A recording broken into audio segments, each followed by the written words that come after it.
So today we have one of the ultra rare elite bosses on an expert map. These things don't happen way too often, and when they do, usually, there's something to make things a little bit easier for us. Although this is an expert map, I do want to say that I think that this boss in general is gonna be a tiny bit easier than maybe some of the elite bosses that we had in the past, like the 600%, what was it, like Vortex, or no, it was a 400% Vortex and it was like the 600% Lich. I do think that this is gonna be a little bit easier, but how much easier is it gonna be? I am not exactly sure. Okay, so this is something that I'm kind of thinking what I want to do now, because round 10 we only have a Dark Monkey on the right side. This thing is obviously going to leak like huge amounts of balloons, but we're also super close to a farm, and actually, you know what, I'm going to agree that I'm going to buy the farm just like this, but to kind of prevent, a lot of lives from leaking, I'm going to use the biohack ability when this huge wave of blue balloons appears. So yeah, here it comes. So I'm going to use the ability right now. Let's pop as many balloons as possible, and let's see, was this worth it, guys? I don't know, that's way too little lives. Maybe it wasn't. Again, same problem, $800. We are going to have a farm at like $1,000, or do we want to buy the twin guns bottom? I don't think I'm going to be buying twin guns, guys. I think that we're going to be sticking like this. Let me buy this is going to be farm number 4, and I want to have one more farm above this one, and then a village right over here. I really hope I didn't mess up the placement, by the way. We're going to be buying probably like a millipede droid or something like that, because things like this thing, the rubber and the lead to gold, are probably not going to work, because this now has 4 tracks, and then I'm going to see you guys for the tier 1. Alright, so route 39 just ended with the biohack active on our monkeys, but yeah, we have a bunch of farms and we have a bunch of money. And so here's what I was thinking. I noticed while I was playing the normal one that the rock balloons, they're going to be an absolute menace as usual, but they're going to be spawning on different tracks. So this is going to make things so much more complicated. But here's what I was planning for the tier 1. I wanted to get this. I wanted to get a sticky ninja so we can get rid of the primary immunity, and then we're going to go into a tag zone. And this is it. This is going to be a tier 1. Let's start with the ninja, and let's, what do we want to do with the sub? Do we want to upgrade it? Because our defense is a little bit light this time around. So it's only the airburst and then the 2-3. Oh my god, I see 45 ceramics. Do we have to do something about those guys? I hope not. Okay, let me get something like a 2 glue, and I'm gonna have this thing a strong 45 ceramics. Come on, dude, what is even happening? Okay, so we are done with the shield, so let me start getting ready. Actually, I don't want to be caught off guard. I think I'm gonna sell this Dark Monkey. Yeah, let's sell it. Let me buy this. I'm just getting ready with the side towers first, and then we're gonna go into the big boys. So here it is. Here he's coming. So I'm gonna get a this is way too expensive, by the way, but let's get this. Let's get a 420. Are we done? Yes, we are. Okay, so let's sell the sticky ninja, and let's sell as many of these guys as possible. I'm gonna buy the tag zone, and then I really want to get like a couple of AMD. So I want to get some AMD stacking going, but I really hope the AMD that I'm gonna buy here, oh no, it doesn't buff anything actually. Okay, so this is a huge problem, by the way. You guys see these rock balloons to the side? We are not dealing with those rock balloons, so we're gonna need more damage. So let me just go like this, and I'm, at this point I really just hope that we don't lose to these guys, because there's no way to defend them. So 5 on the left side, but they're actually back here in the middle. So if we can tank the guys on the left side, then we're probably gonna be fine, right? It's 20 lives each. We're gonna be left with 31, and we actually deal with this thing. Yes, that was perfect. Okay, so I think that we're absolutely fine with the tier 1. Oh my god, that was a lot easier than expected, but all the start is off, so as soon as this round ends, we are gonna need to get back to farming. Alright, so let's not make the same mistake again. Let's buy the favorite traits first. Let's, I think I'm gonna sell this goo. Let's sell all of our guys like this. 65, that's a decent amount of money that we have actually. Let's create the Minneapolis, and then let's just start spamming 420 farms, as many of them as possible. So in the next couple of rounds, what I'm going to be doing is I'm going to be spamming as many BRFs as possible. If I want to be super efficient, I should be overclocking these guys, but you know what, I think that we can probably skip that, or maybe I'm just going to buy like 1 or 2 max, and then this is going to be what I'm going to be doing up until around 60. So I'm going to see you guys in a second for the tier 2. But let's see if defending is going to be as smooth as the farming. So first off, here's how I want to do this thing. I want to get a carpet of spikes until we get to, maybe it's going to be a combination between the carpet of spikes and the mat, because we do have the mat enabled. So I'm going to start with the carpet of spikes, and I'm going to work towards getting a mat. So let's just start this guy. Let's just get this thing going. And so the primary concern that I have right now is if the carpet of spikes is going to be able to defeat the rock balloons while we have the military immunity ongoing. So I'm going to buy the mat. I'm not exactly sure, because I haven't tested this. So this is the most important one. So we have the rock balloons incoming, and these guys are, I don't think this is gonna be enough. Let me use the ability. Oh my god, it's still not enough. Do we buy a copium tag zone? I mean, we can probably do that for sure. Let's even, you know what, we can even have stronger than before if we just buy it on time, because we can get the super bill nowadays, because we're making a lot of money. So let me get the super bill actually. Let me just buff it up. Oh my god, this is, I'm in panic mode, guys. And keep in mind, these rock balloons are gonna start coming out on the Yeah, we're gonna have to think of something else. Let me restart from round 60, not from the last round, and we can see, you know, what we can come up with. Let's try and brute force this thing.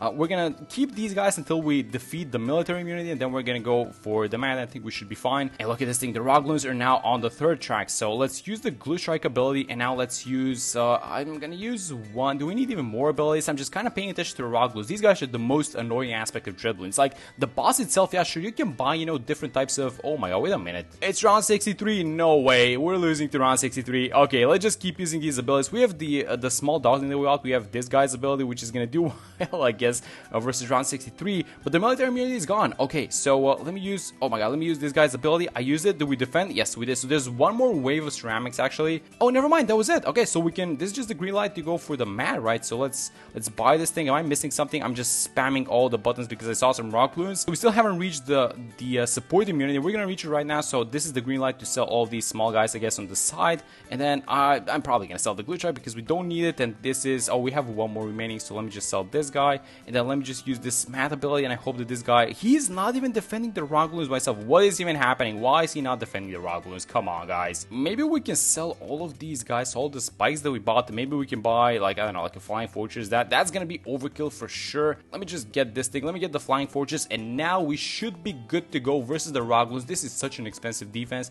You know, something that I guess I find comforting is the fact that we're playing on easy mode, so farming is not exactly difficult.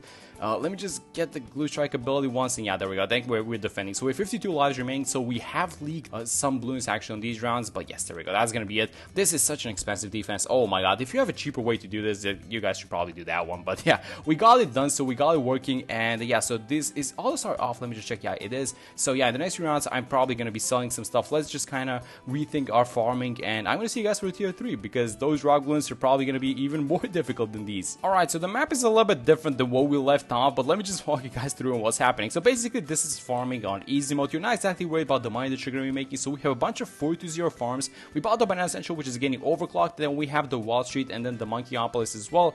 Not the Monkeyopolis, but the Monkeynomics, actually. And so the way that I want to defend this tier 3 is by using military and primary, actually. So I want to use this thing, the Navark. I'm just going to buy it outright, just like this. Let's see what degree we get. We actually don't care about the degree because I want to save this guy for later on so that he gives extra attack speed to our Goliath for the tier 5. But because it's a tier 3 boss, it's going to be fine. And then I also want to use the Apex Plasma Master, which I'm going to buy right here. So let's see what degree we get on this guy. Again, it's 32. It's not really, you know, it's not important what degree that we get on these guys because it's the tier 3 and we have 2 Paragons versus it, so that should be pretty much done. But the Apex Plasma Master is actually really nice versus the Ceramic Shell because while Dreadbloon has a shield on him, that is a Ceramic Shield, and the Juggernaut balls do extra damage versus Ceramic, so that's gonna be nice. And so as soon as this thing is done, I feel like the Navark is gonna pick it up now because both the immunities, both the magic and the primary immunity have been dealt with, so now this is maximum damage. The small planes from the Navark are also gonna be doing a decent amount of damage, and yeah, there we go. Look at this thing. I mean, it's just melting, guys. This is not even close. So I guess the problem with this boss is just dealing with the first 2 tiers.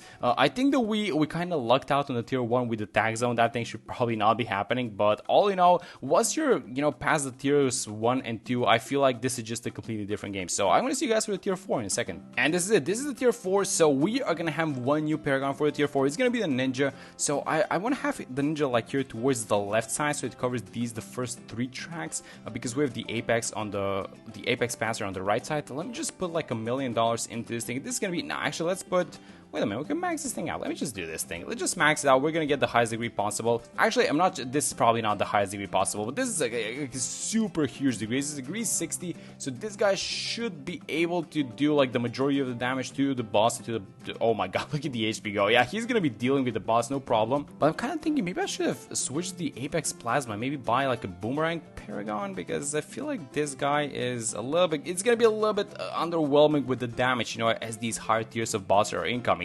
So far, so good. Let's just see if we can deal with a rock. I don't see any rock balloons. That's a really good sign because we're dealing essentially with the 32 plasma, and then this guy, the Navark, which is degree 5. But as soon as we get rid of the magic community, this one is done. And I feel like, yeah, that's probably gonna be it for this one, guys. Yeah, yeah. Oh my god, this thing is. These guys are defending very good, but I do want to switch things up. I'm gonna bind the Boomerang Paragon for sure for the next year, and then we're gonna have the Goliath as well. So that was a tier 4, and I'm gonna see you guys in a second for the tier 5. Alright. Alright, so before the tier 5 arrives, just a quick check-in with you guys. I'm gonna buy the Glaive Dominus. Let's just put in like $500,000 into this thing. I don't want like a super high degree. That was degree 53, by the way. Oh my god. Okay, we did put a lot of money into this thing, to be fair. But yeah, we have a 53 Boomerang. We have a 16 Ninja. We're gonna keep this guy, the Navark, as a degree 5 because he's only gonna be buffing our Goliath. And I'm gonna see you guys for the tier 5. Alright, let's finish this thing. So let's get the Goliath and let's put almost all of our money into this thing. I want to get some damage amplifiers, so let's just save. How much do we want to save? Like, is this gonna be 2.3 million in total? I think should be fine. Should leave us with about 100k. Yeah, there we go. What's the grade we're gonna get? It's a 59. Oh my god, this Goliath is gonna destroy by itself, isn't it? If it didn't have the military immunity, it's gonna destroy by itself. So let's get this thing to Wing Monkey, and let me just get this thing. So let's get some damage amplifiers like this. I'm also gonna have the sniper, but I'm gonna have this thing on close because if you have it on strong, it's gonna target the rock balloons. And this should be it. I mean, we can get the glue storm, but honestly, not even necessary. Let's just get this thing over with. Did I miss a farm? Yeah, I missed the farm. But yeah, we got 4 paragons, so 50. All of them are above 50. 53, 60, 59 on this guy, on the Goliath, and then this thing is 5. But we only need him for buffing the Goliath. But this damage it's amazing, guys. It's going super well. I'm not even worried about the rock balloons in this specific run because we have so much damage and we have so much global damage through the Goliath. And I guess we have both of these guys on the sides when the military immunity comes out. So we have the Boomerang and the Ninja clearing out these sides. And yeah, this is the military immunity. So 2 of our paragons do not work currently, but we have the Ninja, the Boomer picking things up. So as soon as we're done with this immunity, this should probably be it. You know what I noticed? I noticed I'm not exactly using, the NG and the Wizard Paragon, but I'm not sure. Is that just like me, or is it that there's something wrong with those paragons? Because I always feel like these other paragons, they find the spot into the metal. Like, for example, the Dart and the Boomerang are cheap ones. The Goliath is the strongest one. The Ninja is like a comfort one for me. And then usually if I need some extra damage, it's just buy the Boomerang instead of something else. But I don't know. How do you guys feel about these other paragons? I feel like they're a little bit underused, the NG and the Wizard, no? But this is gonna be a tier 5. So yeah, it was a Muddy Puddles boss, guys. So the problem with these tracks is that they are a little bit short. So you're gonna need a lot of damage to deal with these guys. But thankfully we're playing on easy mode, which is probably, the most important factor coming into this boss. And if you can deal with, these earlier tiers, like for example tiers 1 and tier 2 without any issues, then this is probably gonna be smooth sailing afterwards. But yeah, let me just check the pops on the Goliath. 22 million, the Ninja 24 actually, but we had him for the previous tier. The Boomer at 6.8 and the Navark at 10, but this guy has been here for a while. But yeah, that's gonna be it for this one. That's the Elite Dreadbloon on an expert map on Muddy Puddles. Thank you guys so much for watching the video, and I'm gonna see you on the next one.